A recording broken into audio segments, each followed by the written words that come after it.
Hello friends, welcome back to my channel.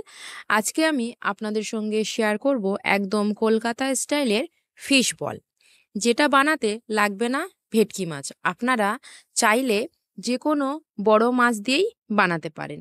যারা মাছ খেতে পছন্দ করে না, তারা এরকম একটা রেসিপি বা এরকম একটা স্ন্যাক্স যদি দেওয়া যায়, তারা তো প্লেট খালি করতে ব্যস্ত থাকবে। আর বাচ্চারা যতই বলুক না কেন মাছ খাবো না, কিন্তু যদি বলা যায় যে ফিশ বল বানিয়েছি, তারা বলবে হ্যাঁ হ্যাঁ খাবো খাবো। তো চলুন আজকে সবার জন্য বানিয়ে ফেলা যাক এই ফিশ বল। প্রথমে রুই মাছের পেটি সামান্য লবণ দিয়ে আমি সেদ্ধ করে কাঁটা ছাড়িয়ে নিয়েছি।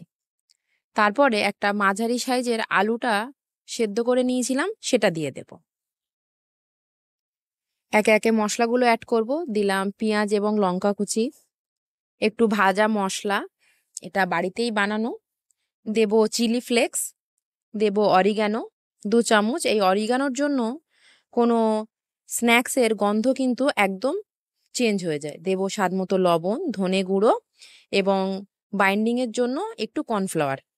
দেব ধনে পাতা কুচি। টেস্টটাকে আরও ভালো আনার জন্য আর একটু ক্রিমি টেক্সচার আনার জন্য দিলাম চিজ। আর সামান্য দেব টমেটো কেচাপ দিয়ে আলাদা করে রেখে দেব।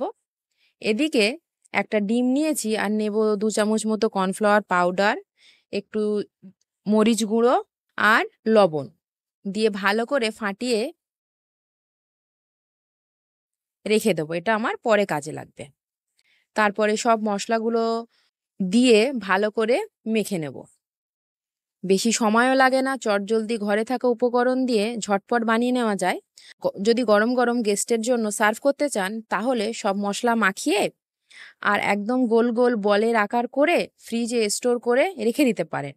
তারপরে যখন ইচ্ছা হবে চটজলদি ভেজে নিয়ে সার্ভ করতে পারেন।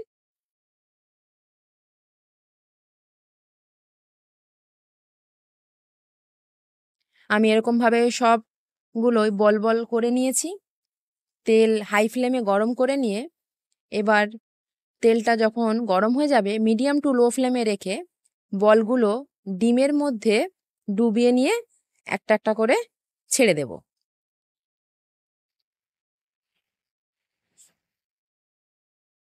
খুবই চটজলদি হয়ে যায় আর দারুণ টেস্ট হয়।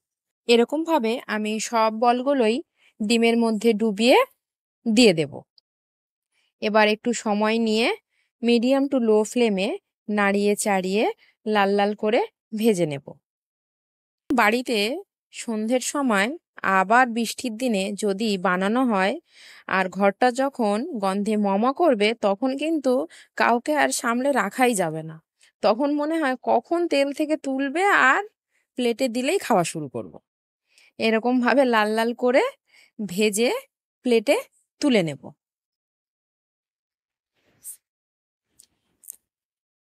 একই রকমভাবে ডিমে ডুবিয়ে নিয়ে আমি দ্বিতীয় ব্যাচের ফিশ বলগুলো তুলে নিয়েছি। গরম গরম সার্ভ করুন টমেটো কেচাপ কিংবা ধনেপাতা চাটনি দিয়ে। আর ভিডিওটা যদি শেষ পর্যন্ত ভালো লেগে থাকে, প্লিজ ছেড়ে যাওয়ার আগে একটা like, comment, share and subscribe করে যাবেন। Thank you.